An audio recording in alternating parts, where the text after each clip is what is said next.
y'all, and welcome to Trials to Triumphs. I'm Ashley Blaine Featherson-Jenkins, but you can call me ABFJ.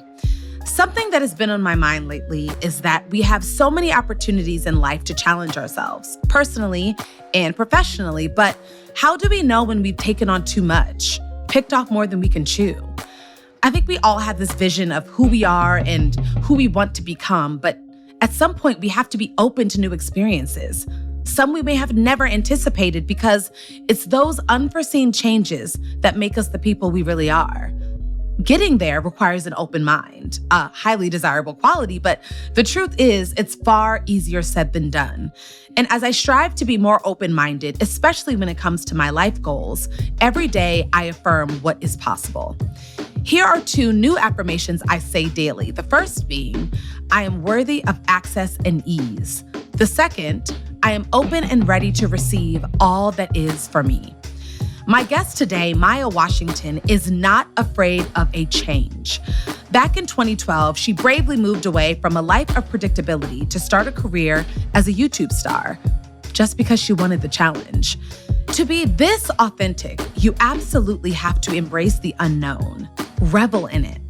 Today, Maya's going to clue us in on how she has adapted so elegantly in this beautiful but unpredictable world.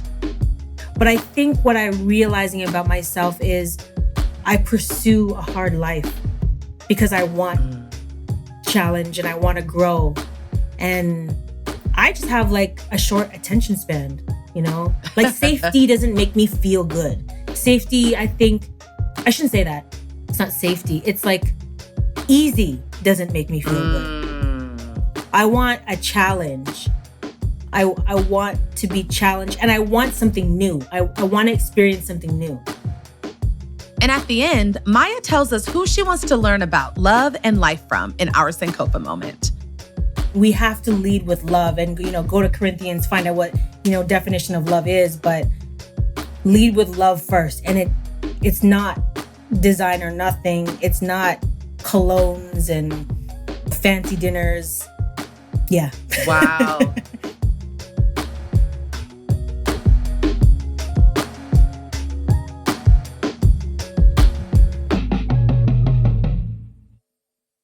Okay, so, first of all, everybody, I am struggling with allergies. And so my voice sounds a little crazy, but I'm going to shamelessly just keep using the voice that God gave me because it just is what it is. But Maya, I am so happy that you're here. I have been a long time fan of yours. I feel like, honestly, I moved to Los Angeles in February of 2010.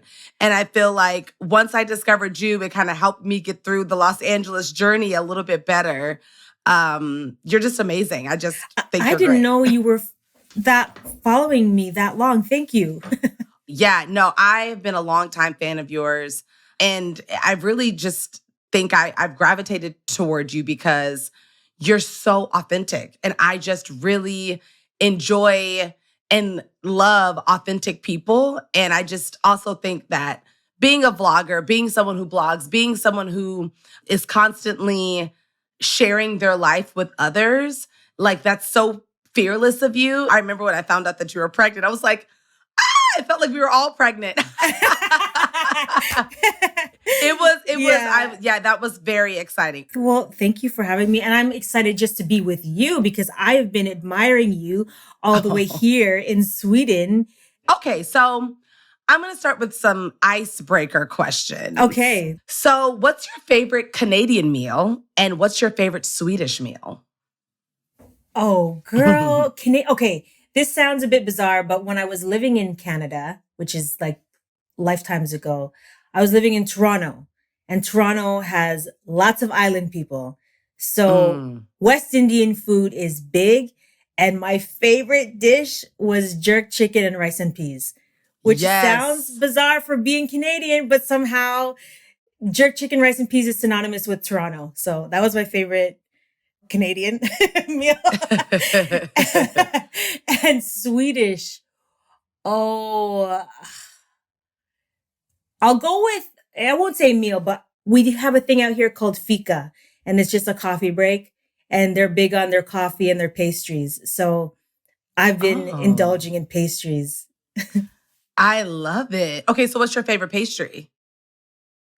I mean, my favorite pastry is chocolate croissants, but they have this thing called a semla, and it's like this pastry that has like cream and like it's like a whipped cream inside. It's just bad, but it's so Ooh. good. It's so bad and Mm. so good. Now I'm like, oh man, now I'm so hungry.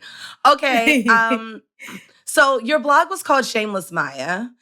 So tell Yes. me, what's the last truly shameless thing that you did?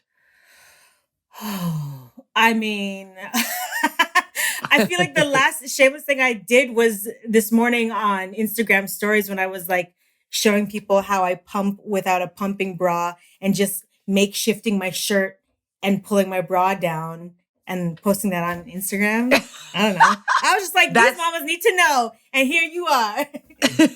no, I love that. And that's shameless. And that's why we all love you. So I want to know about the beginning. Take me back. You grew up Mhm. in Canada, right? Yes, yeah.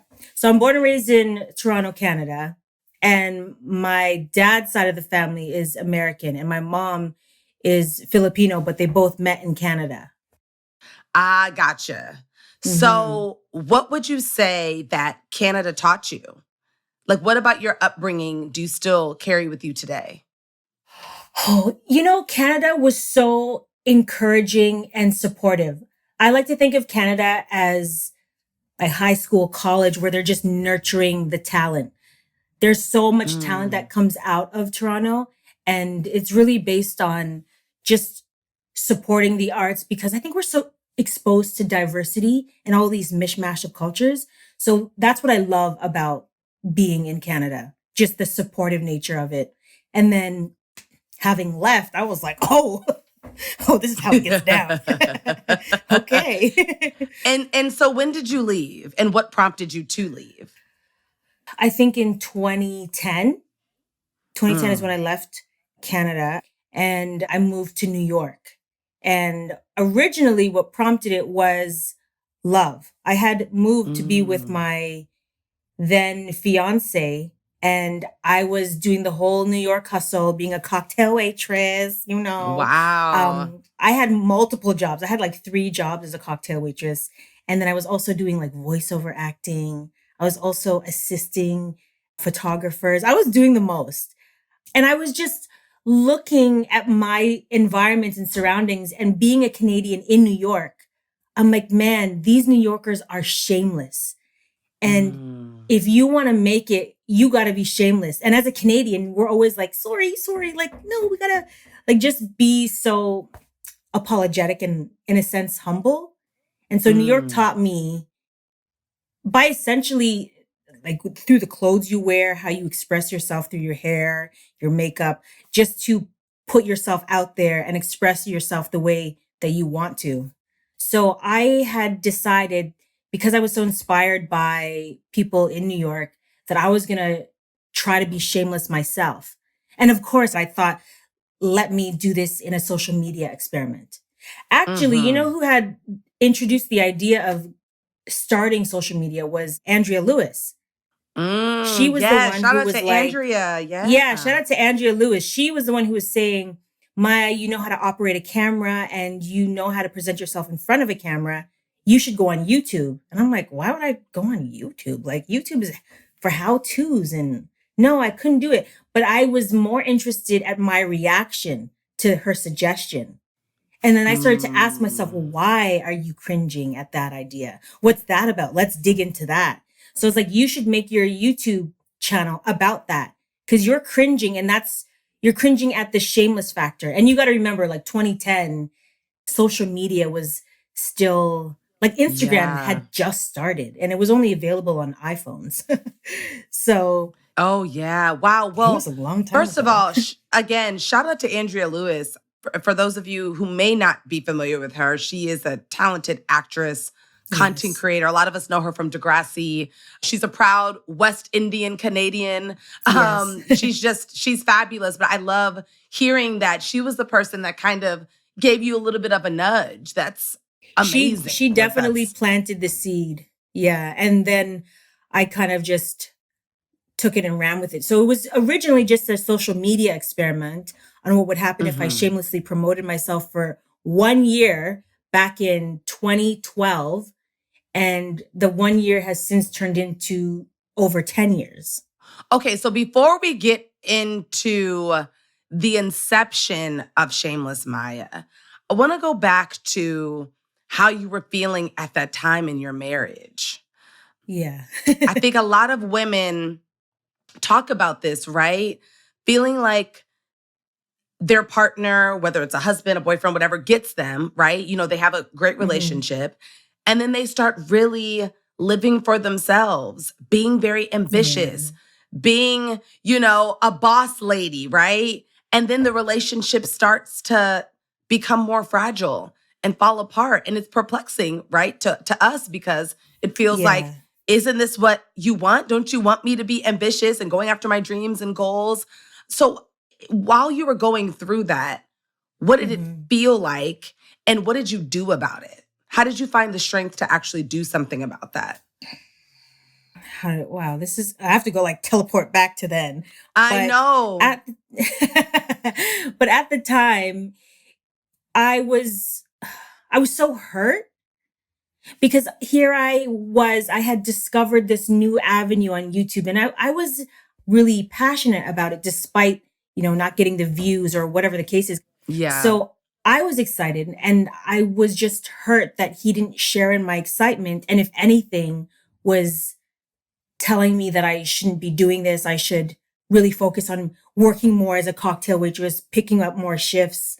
So it was a very confusing time because I'm trying to do something that is asking a lot of my passion. And then at the same time, my marriage is asking me to be responsible. And so I feel Mm, like I'm being torn, but I couldn't help but pursue my heart, which was mm-hmm. creating at the time videos for YouTube, as silly as it sounds. I was so confused because part of me was hoping he would change. I was hoping Mm-hmm. that he would appreciate who I am, what we have. It went really toxic, but it really started very beautifully. So it was a shock to my system to see how good intentions can start there and then they can just kind of grow and fall apart.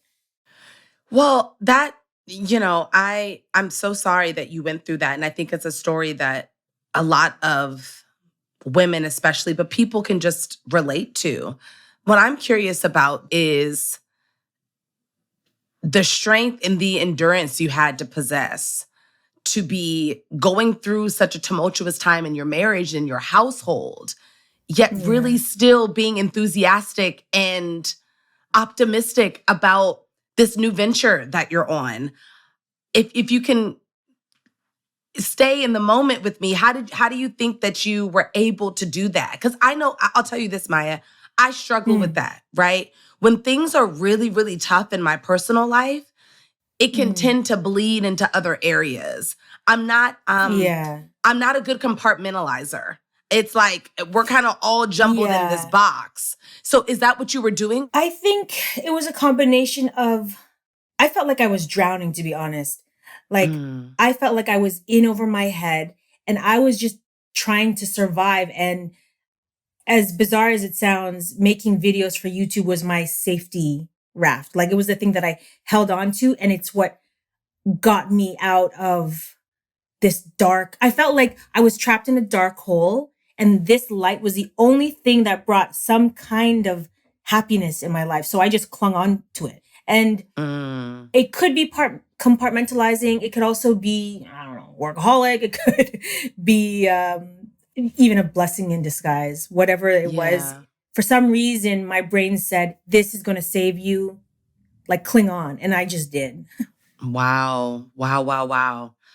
Okay, so when did you know that Shameless Maya, your vlog, was working? Mm. When did that hit you? So in the beginning, I was riding on this high of what I thought was like me overcoming my shame and fear. Mm. When people are like, okay, that's a cool concept, but we really like your hair, girl. Let's talk about the hair. And to me, again, this is 10 years ago when hair wasn't as big as it is today. And I was like, why would I talk about my hair? This is such a bizarre thing. But I was like, you know what? F it. I'll give them what they want. So when I did my natural curly hair routine video, that video went viral at the time. And I was so shocked that a hair video could go this viral. And I'm like, you know what? After I finish my 1 year of being shameless, I'm going to shave all this hair off because I didn't want to be defined by this. And the fact that everyone was so on board because of it, I was like, I'm going to do you one better. I'm going to get rid of it. And then shaving my hair made me go viral again. Wow. So what I want to know is, what did the peak of Shameless Maya feel like? And what did the valley feel like? Oh, okay. I remember just the pursuit. I think I had in my head at some point, I was like, I should try to get 1 million subscribers. And I wasn't an overnight success by any means. Like, I worked very hard to like climb this mountain, but that pursuit of like trying to get more subscribers, trying to get more views, it was fun thinking of creative ways where I could blend in things that I enjoyed with things that viewers enjoyed. And so I tried my best to do a balance of both and tried to blend them into one video, but it didn't always work out that way. So I would have to do an alternation. I'll give something for them and I'll do something for me, something for them, something for me. So when I was chasing that, I would say high, it felt really good. I don't want to say getting there because I don't ever know if you get there. But having started in New York and ending up in LA, I suppose arriving to LA and, having the nice home, the fancy car, like, I guess that was the pinnacle. And so pause. How did we get there? How did we get from New York, we're struggling in a marriage, to now I can move to Los Angeles, I have a home, I can have a nice car. How did we get there? What happened? How did we get there? Well, I was literally obsessed with work. So when my husband had mentioned the divorce, we tried counseling, he checked out, and then he checked out. So I was like, okay, we got to end this. Like, as positive and ambitious as I am, I know when I'm not wanted. And if I'm not wanted, why are you keeping me tethered with this piece of paper? You're clearly out living your best life. So let's end this. So when he finally did, I was just, I think that divorce, as painful as it was, one, it brought me closer to God. I had never really read the Bible. I know passages and, I was going to church here and there, but going through that dark divorce brought me closer to God. It brought me to reading the book. It brought me to going to church. And I really feel that throwing myself into my spirituality and work, like faith in motion, like, girl, that's some powerful ish. And so I just kept working. And then I started to get brand partnerships. Brands started to be a new thing. I started to get a lot of speaking engagements, hosting. I did a lot of red carpet hosting. I found myself flying to LA a lot, to the point that I was just sleeping in New York. And I'm like, what am I doing? I need to move there. So I think it took 3 or 4 years. Yeah. It was a lot of, for me, I was literally editing from, I don't know, the time I woke up till 4 a.m. Like, it was, I was running on 4 or 5 hours of sleep, but I enjoyed it. Like, I was like, I need to edit. And so I was the queen of editing, filming, and turning videos around. I was uploading 3 videos a week at one point. Like, who does that? I can barely get 1 video up a month. I can't do a TikTok video to save my life. That takes me 4 Girl, days. you and me both. I'm like, child, I'm struggling on the social media, okay? So now we're in Los Angeles. We've let go of a toxic marriage. We're doing okay. We're doing okay. We're making money. You're no longer having the cocktail waitress. Nope. So what was the Valley? When did we go to the Valley? Oh, right. The Valley. Yes. Fast forward, I had opened a production office with staff and we had editors, we had videographers, we had production managers. And I would say that was the pinnacle. But I would also say that's when not too long after we opened that office, I don't think things through. I just do. But when I turned that corner of being my own boss to now being a boss to others, I would say that's when the turn happened. And then now you're responsible for the livelihoods of others. It's not necessarily following your heart. It's now following the check, because if you don't, they won't get paid. Yeah. And that is I would say the Valley when I stopped, for whatever reason, I stopped making revenue. I was approaching investors. I was working really hard to get scripts and projects optioned. I did everything I could on my end, but for whatever reason, it was like hitting a wall. And I had to come to another realization where this was different. I was breaking up with my production.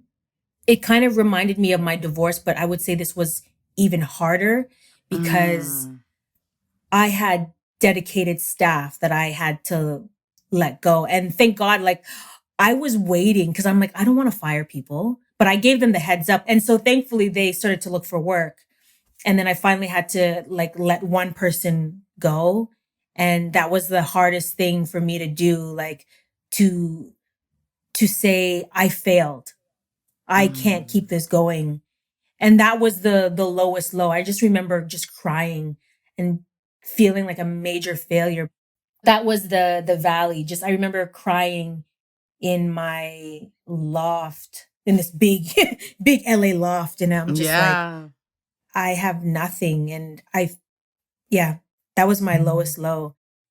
I love that you're being so transparent about this, because I think the life that you've lived is one that a lot of ambitious women aspire to live. It's hard to admit that you're going through financial hardship when you know people are depending on you. But your transparency in that moment, and even still now, I think I'm very impressed by it. I really am. Oh, thanks, Ashley. Yeah. And I guess my caveat to anyone out there is like being a boss does come with responsibility. And if you have the energy, go for it. Like when I think back to it, yes, it was hard to get towards the end, but before that, it was so much fun. It was a group of us who had a dream and we were just chasing. And I don't think I would trade it for the world. I had so much fun doing it. But also when that was, in a sense taken from me, I'm like, okay, that was a great experience. Check. Now, what else do we got? Okay, motherhood, relocating to a different country and learning a new language. Okay, never done that before. Let's do it. Yeah. So now I need to hear about where you're at now. Talk to me about the day you met your husband, Max. Oh, okay. So I met him. What are we? Maybe 3 years ago. What does that bring us to? 2019? Yes. Yes, 2019. I was now, 6 years post-divorce. I had dated and I had been celibate also. And so I just remember I was in my loft in LA. I had dug myself out of this financial hole, this financial ruin. I got out. Now I'm standing on my own 2 feet again. And I asked myself, who can I share this excess with? And then I started asking myself, maybe you're open to another shot at marriage. I couldn't help but think I want that family, like a happy wife, a happy husband, and a child that gets to experience a whole home versus a broken home. And I was like, okay, well, you're not getting any younger. Like what do you want to put as a priority? Do you want to go back into the hustle mode towards work, or do you want to focus on love? And so I was like, I'm going to try love one more shot. So I started to date. And then I remember somehow I got bamboozled into a dating relation, like an exclusive relationship. I didn't want to be exclusive with anyone. I got bamboozled. And the nice person, the nice side of me was making excuses as to why I should stay in this. And he finally did me the favor. Like God was like, you stubborn child.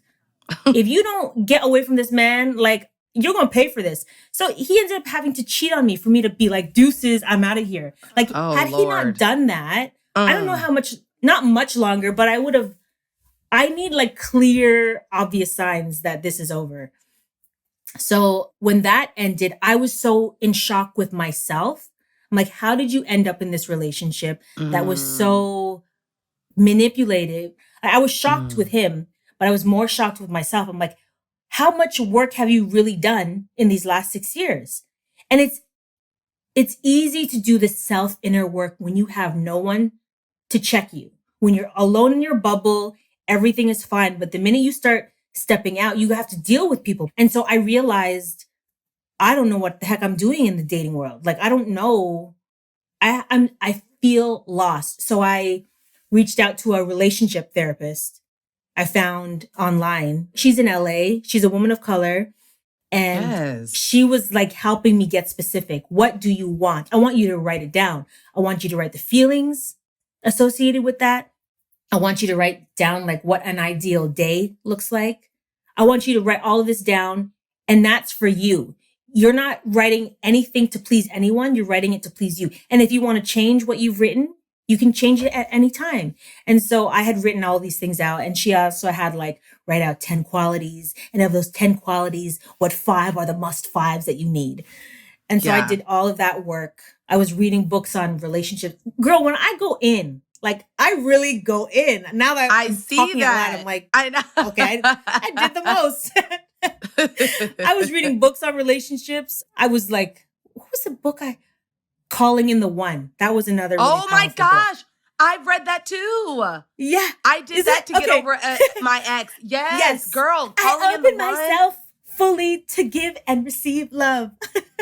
Calling in the One is that book, everybody. Everybody, I just suggested it to another friend. It's such a powerful book. It really is. It was such a powerful book. So that book, I would say compounded with the relationship therapist I had was like double whammy. And I just remember I did all this work and I was in such a happy place. I was constantly smiling that I somehow was starting to get like men approaching me. And I never in LA, like men were not interested in me to the point that I was like, do I have to grow my hair out? Like, what is going on?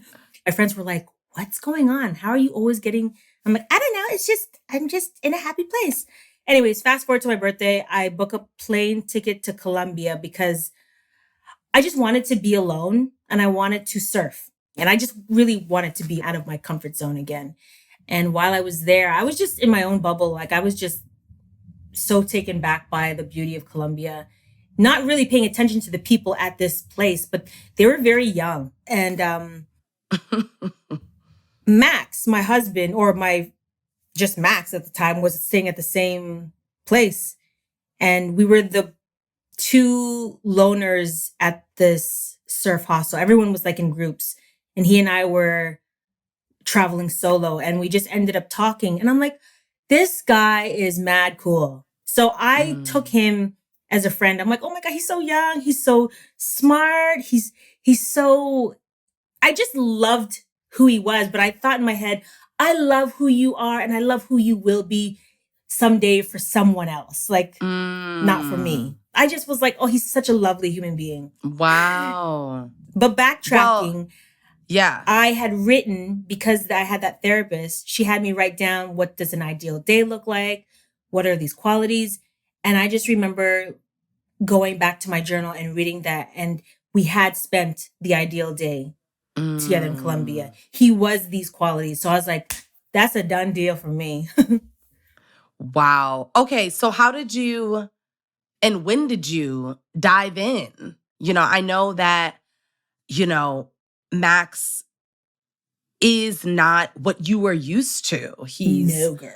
White. Let's talk about the elephant in the room. He's white, and I had never dated a white man before. I'd never actually said that like point blank. Okay, so he's white and he's 12 years your junior. How did you really feel about those things? So I guess the first thing was his age. Let's put that into perspective. 12 years, I'm like, that's like a hard, like, how is that even possible? We were talking and I put him in the friend category. So it was easy to see him as a friend. I have friends that are older, younger. I have friends that are all colors of the rainbow. So it was fine for me to put him there. But the more that I got to know him, the more I could see him clearly. And I'm like, wow, in my previous relationships, I don't think these men would be friends with my friends. Like I would keep kind of the groups separate, or they would fall into like, oh, this is my boyfriend or my husband. Whereas Max, this is my friend and you can come chill with us. You can roll with us. Because he was what I had written, I could see through the age. I could see through the race, because race was actually another hurdle I had to get over, because I had this idea. I had on my vision board, like the Obamas. And I was just like, you don't look like that. But then again, I have to go in and have conversations with God. I'm like, what's important here? What's the priority? Because you've had men that have come in packages that are beautiful, but you aren't fulfilled, and yet you still pursue. So yeah, I gave it a chance and he did not disappoint. I jokingly say, you know, ladies, you got to buy low and sell high. So I feel that I have front row seats to this show where I get to see him grow into more of a man. Like he's very young when I met him, but his emotional intelligence was off the scales. Like I had been dating guys in their 40s, and the maturity, like he was having conversations about awareness and issues he had, and men that were grown were not even able to point out a flaw they had. So I don't know. It was just kind of obvious. Yeah. So the moral of the story is that you follow your heart. You follow and your heart. Listen, and you listen to God. You listen to what is being told to you, and you follow that no matter what. No matter what.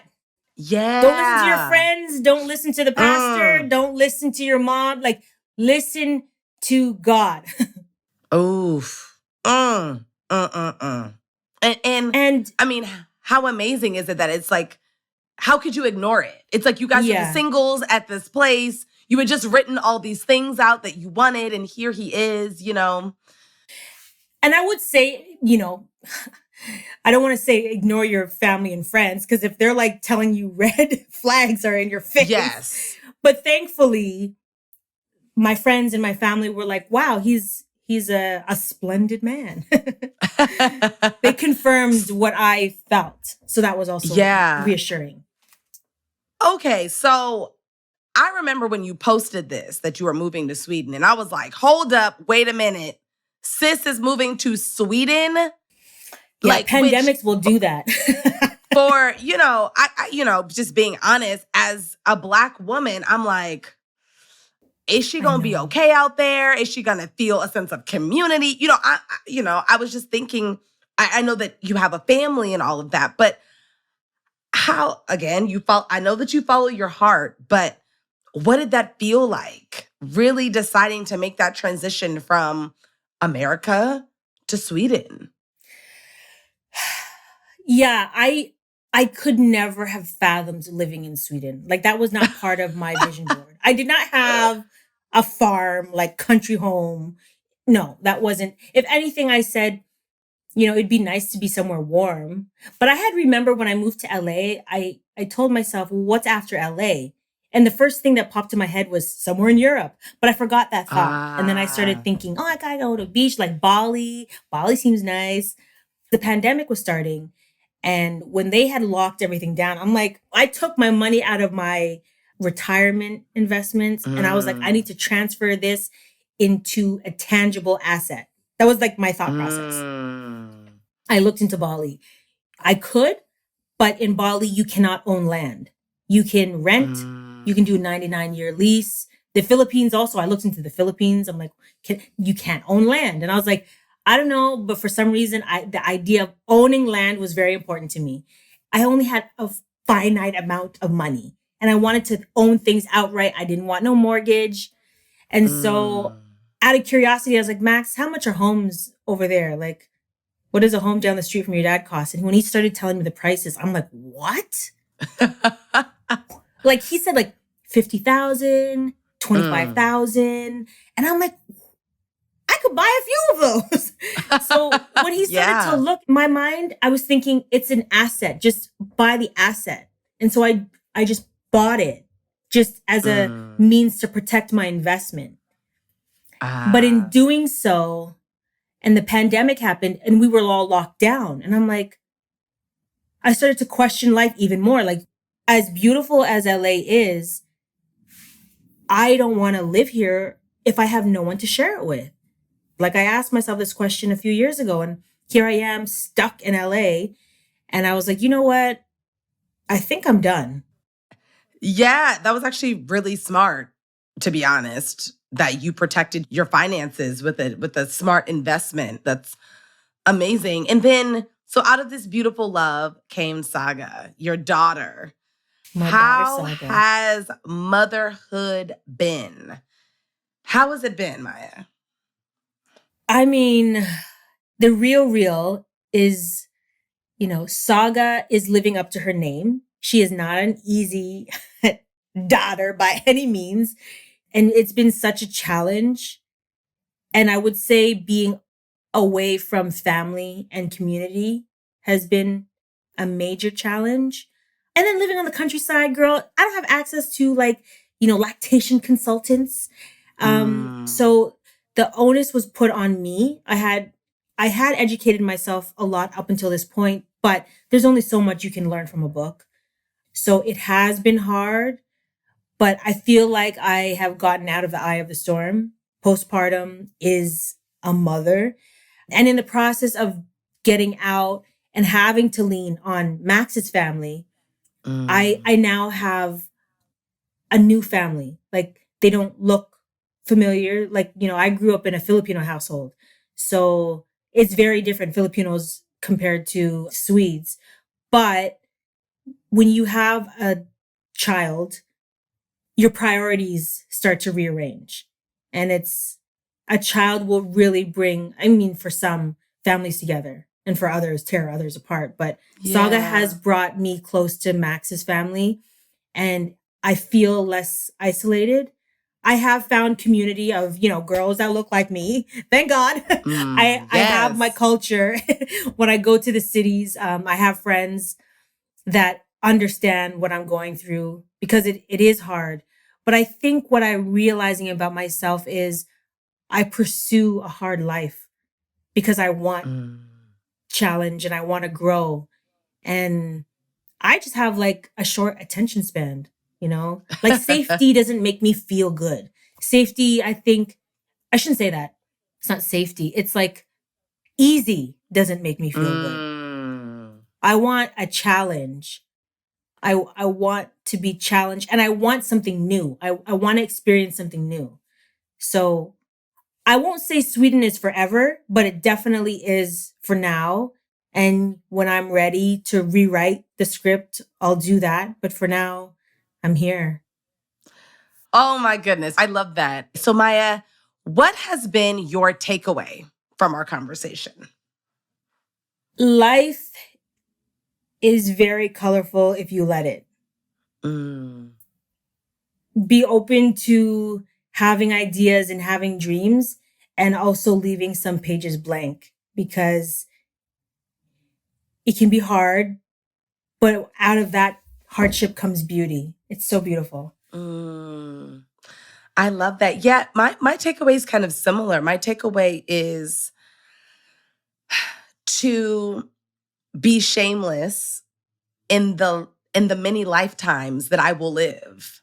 And what I mean by that is just in talking to you, it seems like you've lived so many different lives in one lifetime. And that's beautiful. It's like you've become a butterfly multiple times. You've gone into the cocoon, came out as a butterfly, gone back into a cocoon, flown out as a butterfly. And that is really the goal of life, is to still be able to come out as a butterfly. And that's so powerful to see you living such a different life, but it's still being the life that was always meant for you. And I'm going to hold on to that as I journey through my life to help me have a little less shame and also have more excitement about whatever God has in store next. Thank you. Thank you so much, Maya. No, seriously, I'm coming to visit. As soon as that house is done, girl, I'm coming over. Yes. Thank you.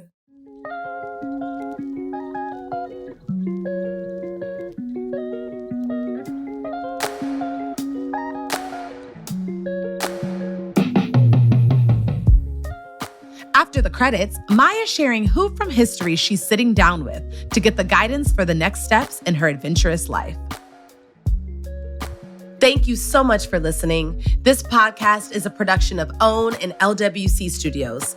The show's executive producer is Juleka Lantigua. Its senior editor is Verilyn Williams. Sound designer is Cedric Wilson. Managing producers are Camille Stennis and Paulina Velasco. Assistant producers are Lauren Francis and Michelle Baker.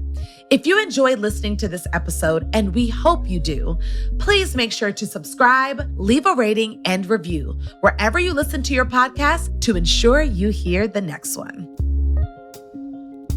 So, I have a little history question for you. You have boldly followed your heart and passion at so many different points of your journey. Yet you have not hesitated to seek guidance every step of the way. So what historical figure do you wish you could sit down with to get their advice and guidance? I mean, the most obvious one for me is Jesus. Yes. Like, here's a scenario. If Jesus was walking down the street today and gave you a compliment and wanted to take you out for dinner, I know 90% of women would say a hell hard no. You would say no to Jesus and yes to Pontius Pilate. Okay, girls? Wow. Like, we gotta reassess our priorities because the core of who Jesus is love.